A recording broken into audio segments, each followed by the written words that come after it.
Hello guys, welcome back to the video. Today we are reacting to game theory Hello Neighbor, the Devil is in the Details by the game theory. So I will expect to 3, 2, 1, let's react. Thank you, Ephraim. Hello, Neighbor, well, hello. neighbor, It's so nice to have you here where you belong. Okay, this is getting I satanic. never knew. Satan.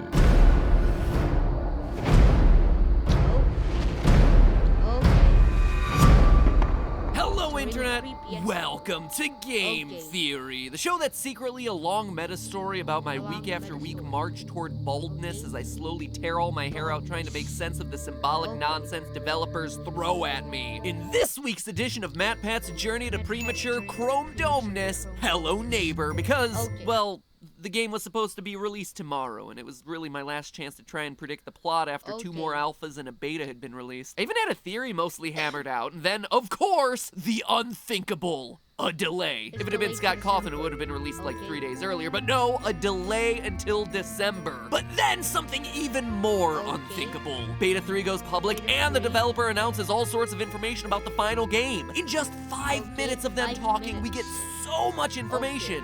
One of the basements, one of the bosses, fear rooms, the fact that this is only 40% of the full 40% games. So I took the remnants of my shattered script, then went back to the drawing board with all this new information, only to come to some very interesting conclusions. So put your globes on ice and hold on to your umbrellas, because if you don't, it'll probably glitch out and force you to restart the game from the beginning, because it's time to invade a sad, lonely man's privacy in the quest for the truth. You can't handle the truth!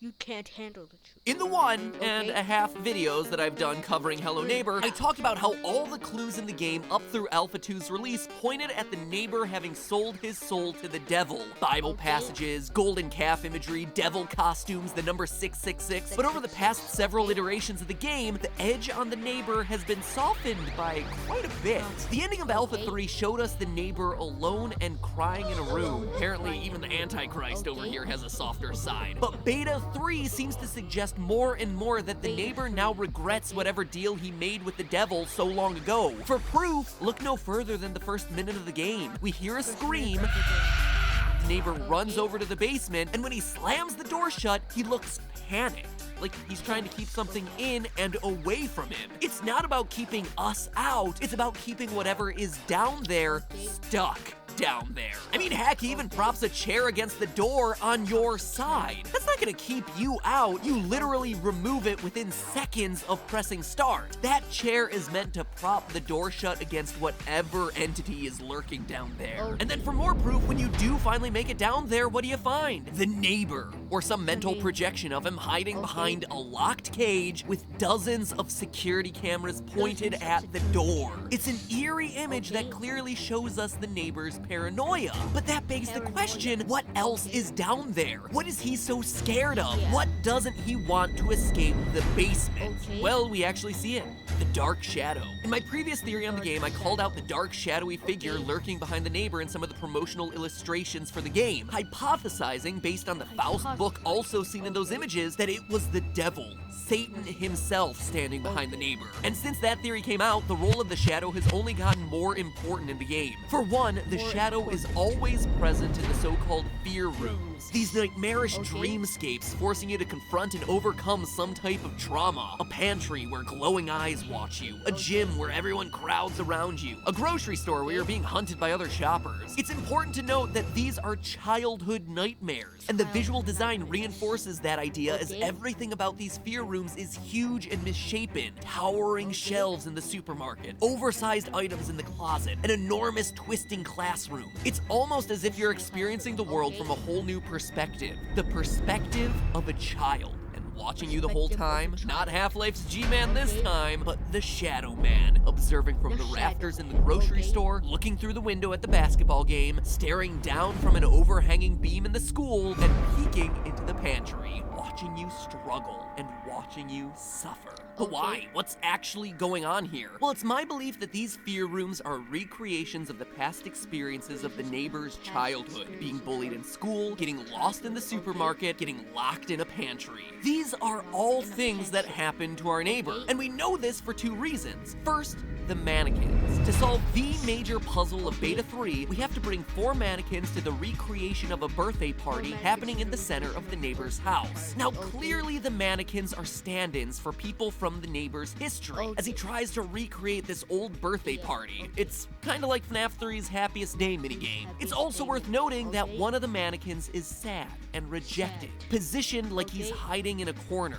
Again, like FNAF 3's Happiest Day minigame. Go figure. Childhood birthday parties, huh? Wrecking more childhoods than game theory. Who knew? Where dreams go to die, Satan is ever present, and the impetus for so many indie horror games. Anyway, more on that in a second. For now, all of that evidence seems to establish that to the neighbor, mannequins are used for recreating moments from his past. It's also heavily hinted at through one of the biggest puzzles in Alpha 3. Hidden in the yard next to the neighbor's house is a gramophone sticking out of the ground. It's odd, but I mean, have you seen this game? Odd is like its middle name. Hello, odd neighbor. Using a mega seed, And I'm gonna need you to put them way up inside your butthole. you can grow a tree that produces a golden apple. Drop the apple into the gramophone, and suddenly we're in a flashback experiencing the world briefly through the eyes of the neighbor, in a moment that symbolically feels like he, as a child, broke a gramophone and lived to regret it. That's the framing device for all these flashbacks. And who's there to comfort our poor, crying Antichrist? None other than the Shadow Man. So who, or better yet, what,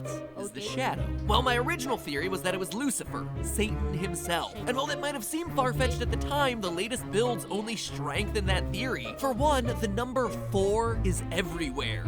Yes, the number 4, the most evil number. In the grocery store fear room, you see signs everywhere that have 4 eggs on it, with the 4th one being broken and falling out of it a golden apple. Back at the neighbor's house, there's a large platform balanced on a support. On that platform, 4 boxes. And if you happen to look inside the boxes by hacking the game, inside the 4th box, another golden apple. There are 4 fear rooms throughout the game, 4 beds in the house, 4 mannequins at the party with the 4th one being scared, and next to that gramophone buried in the ground is a sign that looks like an adult holding on to 4 children, with the 4th child tilted, like it's being dropped, or better yet, like it's falling. But what does any of this have to do with Satan? Well, in Christian texts, of all the heavenly hosts, cherubim and seraphim lining the skies, there are only 4, count them 4, named angels of all of God's messengers: Gabriel, Michael, Raphael, and Lucifer. Lucifer, the shining one, the morning star, the one that decided he would be greater than God and fell from heaven to become the devil. Just like we see in the sign next to the gramophone, one large God figure overseeing 4 smaller figures, with the 4th one falling. Now, all of you attentive theorists may have noticed that most of these foursomes came with a golden apple. The box on the platform has a golden apple in it, the gramophone accepts a golden apple, the broken egg in the grocery store has a golden apple hatching out of it. Heck, there's even a stack of golden apples that are unreachable on a shelf in the grocery store minigame. A grocery store that has a picture of a golden apple on its sign and was called the Golden Apple in earlier releases when they were still using English. Golden apples are in paintings alone, in paintings hanging from a tree. Even in the basement, there's a small patch of trees that we know from Alpha 3 are the same type of trees that will produce golden apples. This symbol is literally everywhere in the game. And of course, it comes back again to the Bible, or the Torah. Either one will do this time because we're going all the way back to Genesis. Not the console, though I will say the biblical book of Super Nintendo would have made for some great reading and put the console wars in a whole new light. No, the book of the Bible that tells the first story of human sin in the form of Eve eating a fruit from the tree of knowledge after being tempted by... So, what Eve ate is the golden apple. And the devil tempted her to eat the golden apple because it said it was an apple. But it actually says it's a fruit, but everyone always specifies it as an apple. So that may be the golden apple. by a serpent. A serpent that in Christian belief is commonly thought to be an early incarnation of the dear old devil. So what does this all mean? We have a lot of things going on. Very strong evidence of the devil being the main antagonist of this game. Very strong evidence for the neighbor making a Faustian bargain with him, being tempted by some golden apple the devil was offering, then coming to regret it. But then there are... Yeah, because Eve was tempted by the devil to eat an apple. People say it's an apple, but it actually says in the book of Genesis a fruit, but everyone always says it's an apple. So it's an apple. All these other lingering threads that, try as I might, I can't quite knit together into the perfect theory sweater, for lack of a better analogy. I'll just run through them quickly for you so we can all piece this story together. First, the birthday party. That isn't a biblical reference, but clearly it's a pivotal clue to the story of this game, and again reiterates the theme of 3 good things and 1 different thing. It seems to indicate that the neighbor was ostracized from the rest of the kids, or the rest of his family. So is this the moment that changed him to accepting help from the devil? I don't know. Number 2, sure, the golden apple is knowledge and the devil's trickery and all that, but is that all it is in this game? That it just represents the temptation of the neighbor? It seems like it should have something to do with the apple of knowledge, of learning something. And what about the bandage on his right ring finger? Was the neighbor married at some point? In countries like Russia, where the game is set, it's customary to wear wedding bands on the right hand. Early builds of the game also had a car crash sound hidden behind the end door. Could the neighbor have lost his wife and made the deal with the devil to get her back? Is that why he's crying at the end of Alpha 2? Number 3, what about your character? In your house, you have a picture of a kid on the steps and someone standing there like the neighbor. Seems to suggest that there's some sort of family relationship between the two of you. It's also worth mentioning that on the wall of your house is a picture of your old bedroom, which becomes a pivotal clue to unlocking parts of the neighbor's house later in the game. Then, when you beat the basement, you're back in a recreation of that room with the neighbor looking in on you, screaming. Couple that with the idea that we're told by the developers that you're moving back into your childhood home, so is the neighbor your father? I gotta say, him peering in on you in your childhood room makes it feel like he's an overbearing parent, and his overprotectiveness might have been the reason you moved out in the first place, so maybe you were the kid that was rejected from that birthday party. The fallen child was you all along. Number 4, since the supermarket and the school are locations for fear rooms, we're probably also looking at a factory, church, and hospital themed one down the road, since there are models for all of those buildings on the outskirts of the game map. Any final plot of this game will probably involve those locations too, or some sort of childhood traumas happening in each of those locations.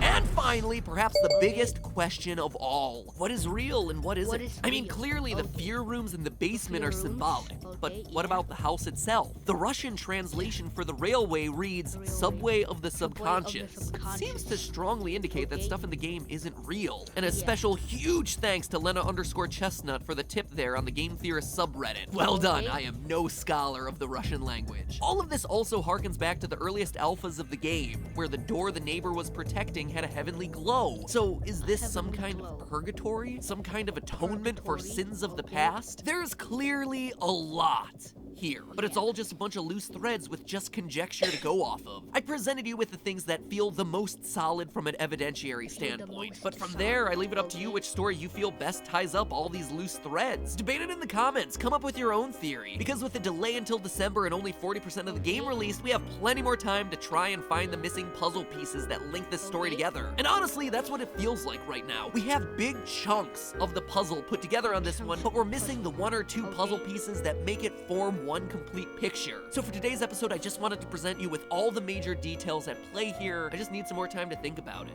And I'm sure you guys do too. Anyway, I'll keep tossing it around in my mind. Also, I just gotta call this out because I think it's a fun cultural reference. The boss of Beta 3 is a giant reference to Baba Yaga, a character from Russian folklore. That's not for me to talk about though. Goomba! Put it on the to-do list. Good it's not Japanese culture. Do something different, you weeaboo.